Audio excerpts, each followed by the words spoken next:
Bab 128. Bloody melakukan kencan buta. Klu Tang berjalan keluar ruangan dan merasa lega ketika melihat David Wei sudah pergi. Dasar kamu gadis sialan. Begitu dia keluar, Jasmine He berteriak dan memarahinya. Apa bagusnya hidup bersama Kingston Jiang? Tuan Muda Wei adalah anggota keluarga besar dengan harta keluarga lebih dari 100 miliar yuan dan Stanley Wei hanya memiliki satu putra, jadi dia akan mewarisinya cepat atau lambat. Ibu, aku masih punya urusan, aku akan keluar terlebih dahulu. Klu Tang berlari keluar ruangan dengan tergesa-gesa. Setelah dia pergi, dia membuat panggilan telepon dengan Kingston Jiang. Sayang, aku pergi ke farmasi CH terlebih dahulu untuk meminta Diana Lin memberikan beberapa pesanan, agar perusahaan Yongtai dapat melakukan produksi terlebih dahulu. Kingston Jiang mengangguk. Klu Tang sedang sibuk dan Kingston Jiang juga berjalan keluar ruangan. Begitu keluar, dia berjalan menuju pintu. Jasmine He, yang sedang duduk di ruang tamu, langsung menghentikannya. Berhenti. Ibu. Kingston Jiang berjalan ke arahnya dengan canggung. Jasmine dia mengeluarkan kartu, meletakkannya di atas meja dan berkata dengan dingin, ada 500 yuan di kartu ini. Ini adalah sedikit uang pribadi yang aku simpan dan sekarang aku akan memberikannya kepada kamu. Kamu bercerailah dengan Klu, kamu tidak pantas untuk Klu, jadi jangan menundanya. Ibu, kamu memiliki uang pribadi. Klantang melebarkan matanya, ketika membeli asuransi sebelumnya, bukankah kamu mengatakan bahwa kamu sudah tidak punya uang? Jasmine He dengan tegas berkata, mengapa aku tidak boleh menyimpan uang pribadi? Jika tidak ada uang pribadi, bagaimana keluarga kita dapat makan? Klantang tiba-tiba menutup mulutnya.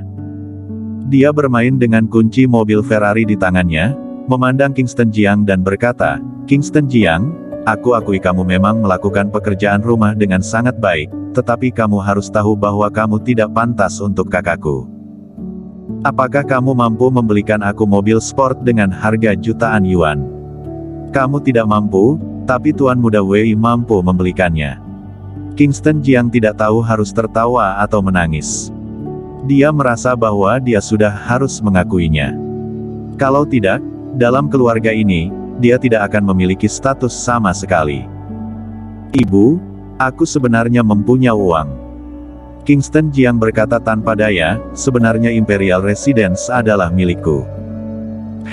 Klantang tiba-tiba mendengus, Kingston Jiang, kamu benar-benar ahli dalam membual, mengapa kamu tidak mengatakan bahwa kota baru itu milikmu sepenuhnya?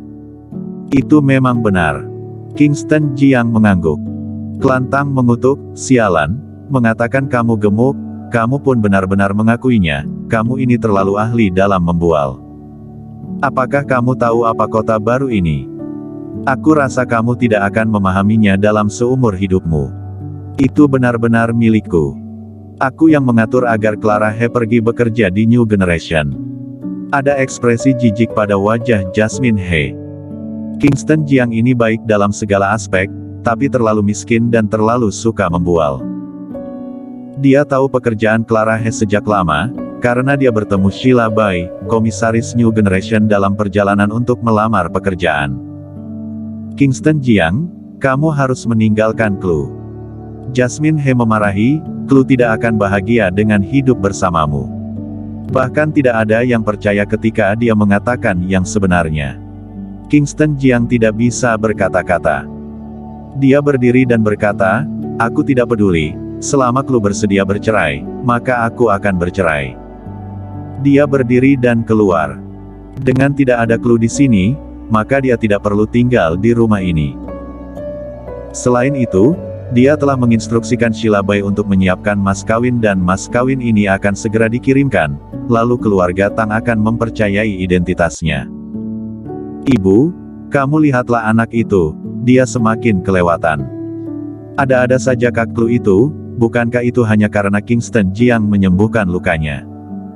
Apakah perlu sebegitu terpikatnya dengan anak ini? Bukannya sudah cukup dengan memberinya uang? Klantang berteriak dengan marah. Keluarga Wei ini adalah keluarga yang rendah diri, tetapi bukannya memiliki kekuatan yang rendah. Jutaan hadiah, jutaan mobil mewah, ratusan juta villa, berikan saja. Dengan memiliki kakak ipar seperti itu, dia bahkan tidak bisa menegakkan tubuhnya ketika dia keluar. Mungkin, setelah Klutang dan David Wei menikah, dia juga akan bisa mendapatkan villa. Semakin dia memikirkannya, semakin dia menjadi bersemangat. Ibu, kita harus menceraikan Kingston Jiang dan Kak Klu. Jasmine He mengangguk dan berkata, tentu saja harus bercerai. Satu keluarga sedang mendiskusikan cara menceraikan Klutang dan Kingston Jiang. Kingston Jiang pergi ke Mortal Clinic untuk berbincang-bincang dengan Bloody. Dia tidak mengenal banyak orang di Jiangzhong, salah satunya adalah Klutang dan yang lainnya adalah Bloody. Dan satu-satunya orang yang bisa diajak berbicara dengan hati ke hatinya adalah Bloody. Bloody membuka klinik.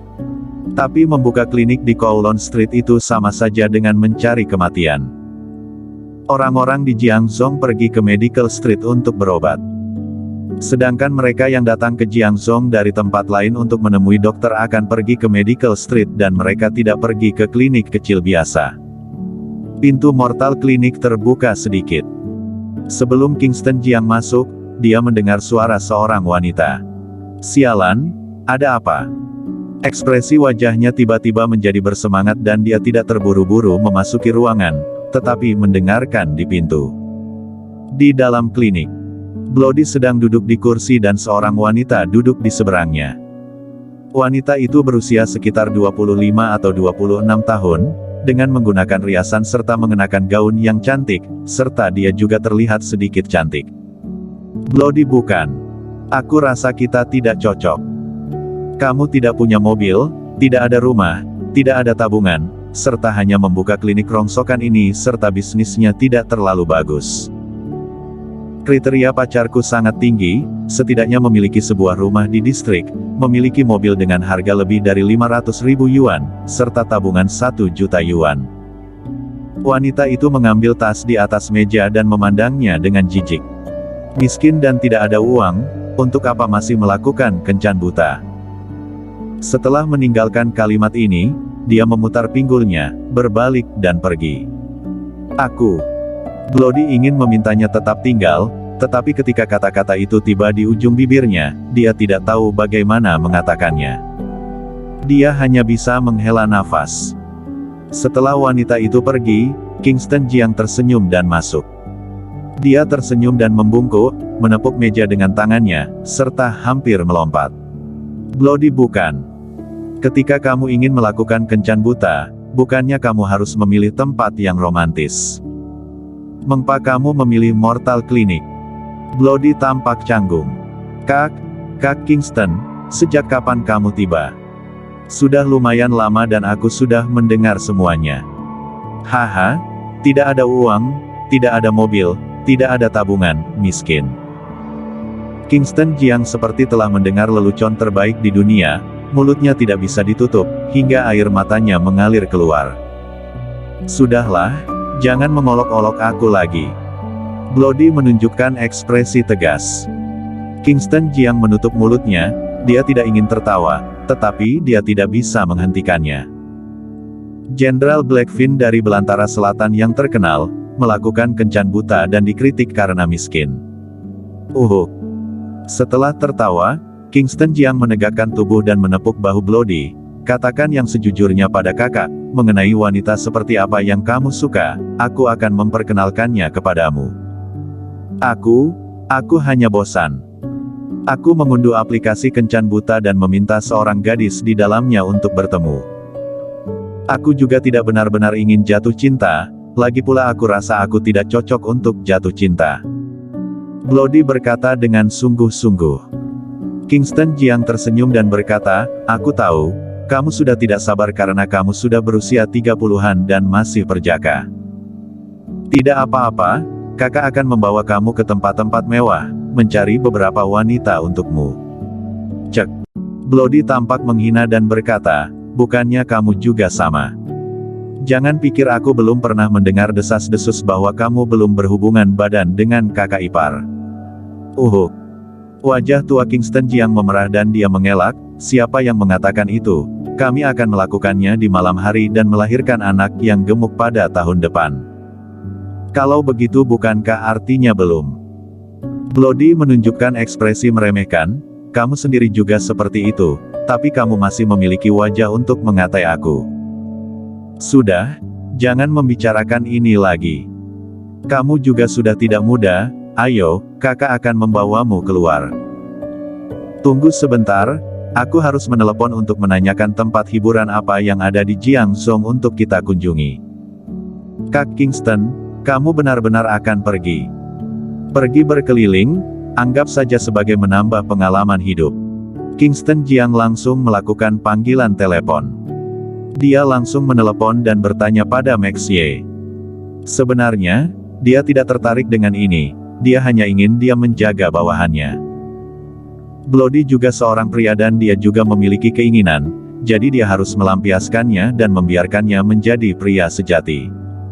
Sedangkan dia, pada malam nanti, dia bisa melakukannya dengan kelutang. Memikirkan hal ini, dia tidak bisa menahan diri untuk tidak bersemangat. Malam ini, dia harus kembali lebih awal. Max Ye, ini aku Kingston Jiang. Aku ingin bertanya kepadamu, apakah kamu tahu mengenai lokasi untuk bersenang-senang di Jiangzhou? Aku membantu temanku untuk menanyakannya. Setelah bertanya kepada Max Ye, Kingston Jiang menutup telepon, menatap Bloody yang terlihat kebingungan dan tersenyum. Untuk apa kamu masih berdiam diri di sana? Aku sudah menanyakan semuanya dengan jelas. Ayo pergi berkeliling dan mengatur semuanya untukmu. Aku harus kembali lebih awal. Bersambung.